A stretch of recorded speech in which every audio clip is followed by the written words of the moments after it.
یہی کام عیسائیوں نے کیا.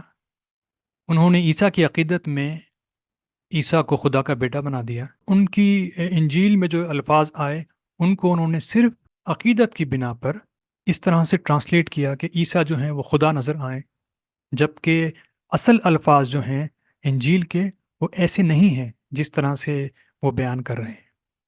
تو جس طرح سے عیسائیوں نے عقیدت کی بنا پر انجیل تبدیل کر لی ہے، بالکل اسی طرح سے عرب لوگوں نے بھی، یا آپ کے جو اسکالرس ہیں انہوں نے بھی جو ہے وہ میننگ چینج کر لیے ہیں. اور ایسا کیوں ہوا؟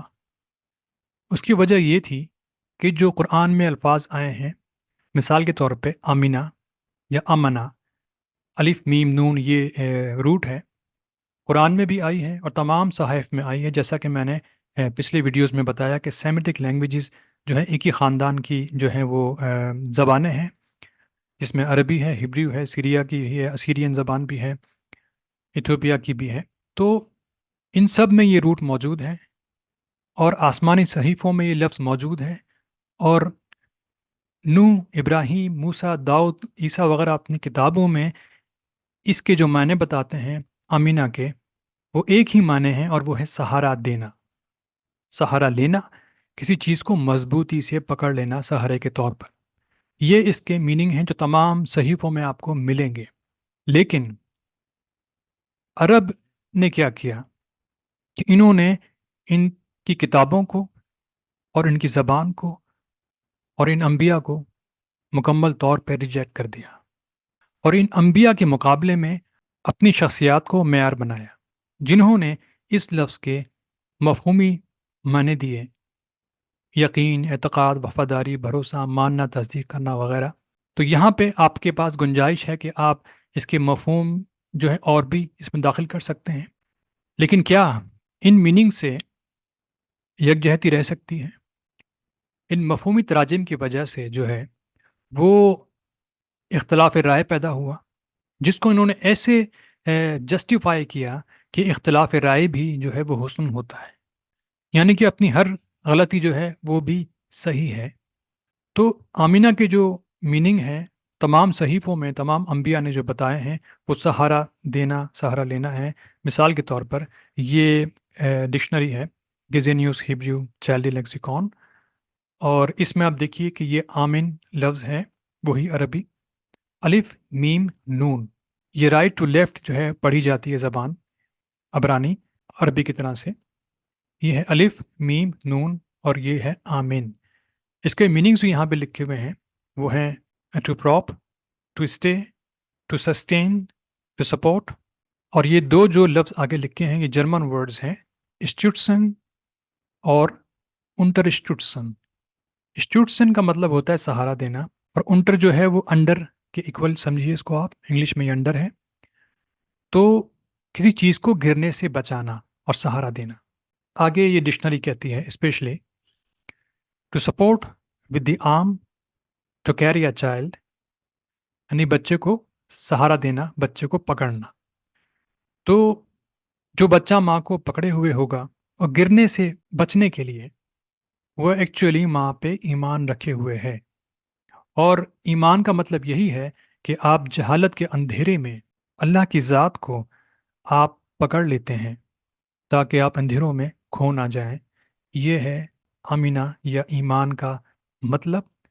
اور آپ جب ایمان رکھتے ہیں تو آپ امن میں آ جاتے ہیں، یعنی کہ آپ کی جان بچ جاتی ہے، آپ کھونے سے اور تباہ و برباد ہونے سے بچ جاتے ہیں. یہ میننگ آپ دیکھیں کہ عبرانی یعنی کہ ہبریو ڈکشنری میں موجود ہیں. لیکن عرب لوگوں نے انبیاء کے دیے ہوئے میننگ کو ریجیکٹ کر دیا، ان سے مکمل طور پہ تمام تعلقات ختم کر دیے، اور اپنی فلسفی انہوں نے خود انوینٹ کی ہے، جس کا ایک ثبوت آپ دیکھیں گے کہ تاریخ میں یہ کتاب ہے الاتقان فی علوم القرآن. یہاں پہ ابن عباس کیا کہہ رہے ہیں آپ یہ دیکھیے. پھر ابن الانباری نے اکرامہ کے طریق پر ابن عباس سے روایت کی ہے کہ انہوں نے کہا: اگر تم مجھ سے قرآن کے غریب الفاظ کی نسبت سوال کرنا چاہو، غریب کہتے ہیں یہاں پہ rare words, strange words, unique words. اگر تم مجھ سے قرآن کے غریب الفاظ کی نسبت سوال کرنا چاہو تو اسے اشعار عرب میں تلاش کرو، کیونکہ شعر عرب کا دیوان ہے۔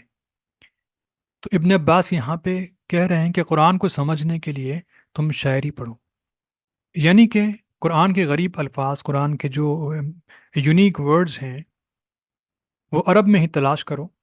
تو یہی وجہ ہے کہ عرب اسکالرس نے عربی زبان کی جو روٹس ہیں ان کو کاٹ دیا ہے، اور اگر آپ عربک ڈکشنریز پڑھیں گے تو آپ ان کی روٹس کبھی نہیں دیکھ سکتے، ان ورڈس کی کہ ورڈس کہاں سے آئے ہیں، کیونکہ ان کی جو روٹس ہیں وہ ختم کر دی گئی، یا یہ مانا گیا کہ تمام ورڈز قرآن کے چونکہ عربک تھے اسی لیے کسی اور قوم میں اس کی روٹس موجود نہیں ہیں، نہ زبور، تورات، انجیل میں کہیں نہیں ہے۔ مثال کے طور پہ میں یہاں پہ آپ کو اگزامپل دیتا ہوں، یہ عربی جو ہے وہ ڈکشنری ہے، اور یہ جو ہے عبرانی ڈکشنری ہے، اور اس کا پیج نمبر بھی آپ دیکھ سکتے ہیں دونوں کے۔ یہاں میں کوکب لفظ کی اگزامپل دے رہا ہوں، یہ عربک ڈکشنری میں کس طرح سے مینشن ہے، دیکھیے آپ کہ آپ کو عربی کے علاوہ کوئی دوسرا لفظ نظر نہیں آئے گا۔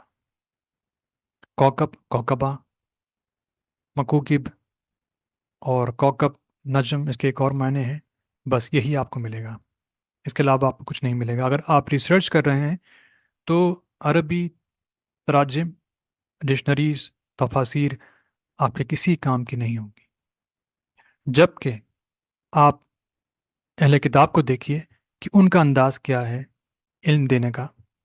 یہ لفظ یہاں پر وہی ہے، کاف، واو، کاف، بے، لیکن یہ پڑھتے اس کو تھوڑا سافٹ کر کے ہیں، تو یہ لوگ اس کو کوخف پڑھتے ہیں، کوخف تھوڑا سا سافٹ کرتے ہیں کاف کے ساؤنڈ کو بھی اور بے کے ساؤنڈ کو بھی، لیکن یہ جو حروف ہیں یہ ہیں کاف، واو، کاف، بے، کوکب، وہی لفظ عربک ہے۔ اب یہ ڈکشنری آپ دیکھیے مختلف سیمیٹک لینگویجز کی روٹس بتاتی ہے، ان کے ورڈز بتاتی ہے کہ یہ لفظ دوسری سیمیٹک لینگویجز میں کس طرح سے آیا ہے۔ آپ دیکھیے کہ عربی میں یہ لفظ کوکب ہے، سیریک میں یہ لفظ کوکبہ ہے، کاف، واو، کاف، بے، الف، کوکبہ۔ ایتھوپین میں یہ کوکب ہے، اور ساتھ میں یہ ککب بھی بتا رہے ہیں ہے، اس کی روٹ جو ہے وہ بھی یہ بتا رہے ہیں، کاف، بے، بے۔ اور عربک میں یہ کب ہے، تشدید کے ساتھ ہے کبا، اور ایتھوپین میں یہ کبب ہے، اس کے میننگ بتاتے ہیں ٹو رول اپ ان اے بال، اور آگے یہ ہے بتاتے ہیں کہ بے کو سافٹ کیا گیا ہے، اس لیے یہ تھوڑا سافٹ انداز میں بے پڑھا جا رہا ہے، کوکیف کر کے یہ پڑھا جا رہا ہے، اور اس کے میننگ بتاتے ہیں اے گلوب، اے بال۔ تو آپ یہاں یہ دیکھیے کہ کون علم کو روک رہا ہے۔ کسی بھی عربک ڈکشنری میں آپ کو روٹس نہیں ملیں گی جو سیمیٹک روٹس ہیں اس کی۔ تو اس کے بعد اگر یہ لوگ یہ ایکسپیکٹ کریں کہ یہ یہود و نصارہ اس علم کو مان لیں گے اور اپنے علم کو چھوڑ دیں گے، تو یہ کتنا ممکن ہے یہ آپ سوچ سکتے ہیں۔ اور اس کی وجہ کیا تھی کہ انہوں نے اپنا جو معیار بنایا وہ اپنے ہی قوم کے لوگوں کو بنایا، اور انہوں نے جو معیار بنایا آپ دیکھ سکتے ہیں کہ انہوں نے دوسرے قوم کے لوگوں کا علم بھی لیا، جس میں عرب بھی ہے، اس میں سیریا بھی ہے، اس میں ایتھوپیا بھی ہے، اس میں آپ اور ورڈز دیکھیں گے ڈکشنری میں تو آپ کو گریک ورڈز بھی ملیں گے، اور آپ کو جو ہے لیٹن بھی مل جائے گا، اور کہیں کہیں آپ کو جو ہے وہ سنسکرت یا جو ہے پرشین کے ورڈز بھی مل جائیں گے، یعنی کتنی قوموں کے جو ہیں وہ علوم جو یکجا کر کے یہ آپ کو ایک لفظ میں دے رہے ہیں۔ اور یہاں کیا حال ہے کہ یہ لوگ آپ کو کوئی لفظ، کوئی میننگ دینے کو تیار نہیں ہیں، اور وجہ کیا تھی کہ یہ لوگ اپنے ہی لوگوں کو اور زمانہ جاہلیت کے شاعروں کو فالو کر رہے ہیں، اور ان سے قرآن سیکھا جا رہا ہے۔ ابن عباس سے پوچھا جا رہا ہے کہ ندیہ کے میننگ کیا ہے، تو ان کو جواب دیا ہے کہ نادی مجلس کو کہتے ہیں۔ سوال کیوں کر، کیا اہل عرب اس کا استعمال کرتے ہیں؟ جواب کیا ہے؟ کسی شاعر کا قول ہے، آگے ان کا شعر ہے۔ دوسرا سوال ان سے کیا گیا ہے، قول تعالیٰ منحاسن کے کیا معنی ہیں؟ جواب، وہ دھواں جس میں آگ کا شعلہ نہ ہو۔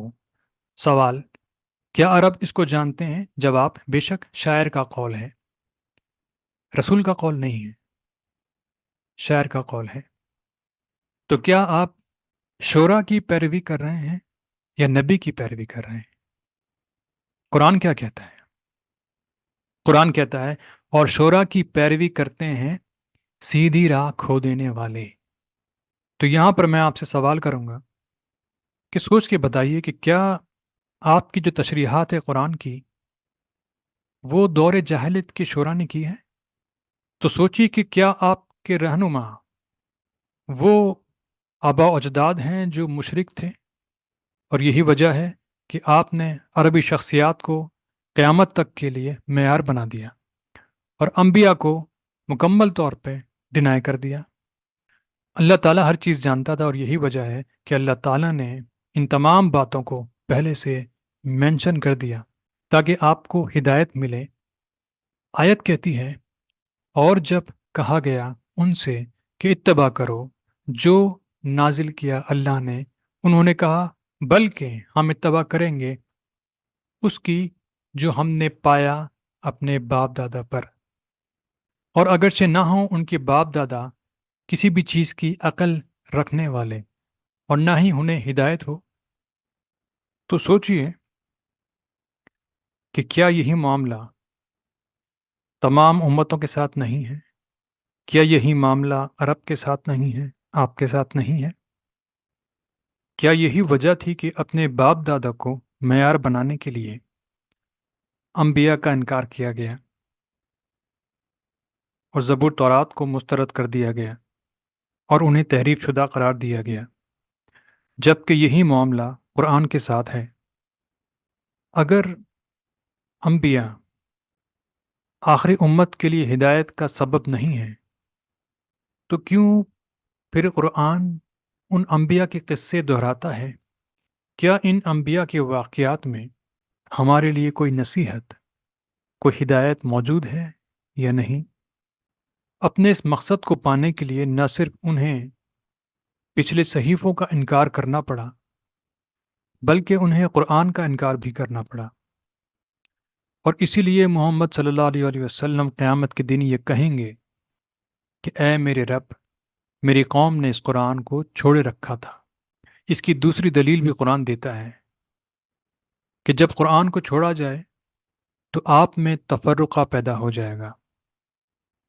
اس ویڈیو کا اختتام میں اس سوال سے کرتا ہوں کہ آپ دور جاہلیت کے مشرکین کی پیروی کرنے کو تیار ہیں لیکن انبیاء کی نہیں۔ ایسا کیوں ہے؟